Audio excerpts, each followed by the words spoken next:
yerootti hin qoosin. Yeroo keetti qoosaa jirta yoo ta'e yeroonis sitti qoosuuf jira. Namoonni utuu karoora baay'ee qabanii abjuu baay'ee qabanii akka tasaan karaatti hafan baay'eedha. Namoonni kun guyyaa boruu otuma abjootanuu guyyaa har'aa kana dhaban. Ofii kee ilaali. Uumaan yeroo kana guutumatti akka ati ittiin jijjiirama fiduuf siif kenne. Nama itti fayyadama isaa beekeef yeroon furmaata waan hundumaati. Yeroo qabdu kamiyyuu keessatti kutannoodhaan itti fayyadamuu dandeenyaan garaagarummaa ni fidda. Kutannoo kana tapha kubbaa miilaa irraa fakkeenya fudhachuu dandeenya. Taphattoonni kubbaa miilaa daqiiqawwan jalqabaa irratti yoo garee isaanii irratti kubbaan gale taphachuu hin dhiisan yookiin immoo hamma yeroo boqonnaa duraatti garee faallatiin durfaman mo'amneerra waan ta'eef boqonnaa booda hin taphannu hin jedhan. San qofa miti. Taphni guutuun daqiiqaa 90 dhumee daqiiqaan haftee gaafa dabalamte haga abbaan seeraa tapha kana dhaabaa fixaniittu jedhutti gareen lamaanuu tapha hin dhaaban. Maaliif? Yeroo muraasa hafe keessatti garaagarummaa uumuu ni dandeenya.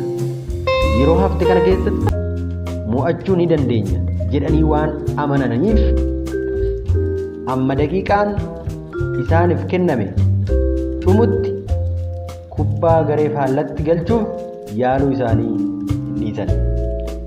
Yeroon addunyaa kana irratti akka ati itti jijjiirama fiddu, akka ati ittiin mo'attuuf siif kenname ammayyuu ganaa hin dhumne. Kanaaf atis tattaafachuu kee hin dhiisin. Hamma yoonaatti jireenya kee keessatti wantoonni si injifachuuf yaalan baay'een jiraachuu malu. Yookiin immoo akka kubbaan gareen tokko irratti galu sana si biras akkas ta'uu danda'a. Garuu yeroon siif kenname hin xumuramne waan ta'eef dirree jireenyaa keessa hin ba'in. Yaaluu kee hin dhaabin. Akka injifattu amanii tattaafadhu. Gatii baasuu qabdu hunduma baasi. Waan hojjechuu dandeessu hojjedhu. Ammuma hojjedhu. Kana hin qabdu, kana hin qabu, sana hin qabdu, sanan qaba, sanan dhabe hin jedhin. Wanti gochuu dandeessu baay'een jiru. Of amansiisi. Yeroo keetti fayyadami. Kaayyoo kee beeki. Wanta amma hojjechuu qabdu ammuma raawwadhu. Wanta yeroo itti aan hojjechuuf yaada qabdu immoo karoora addaa qopheessi.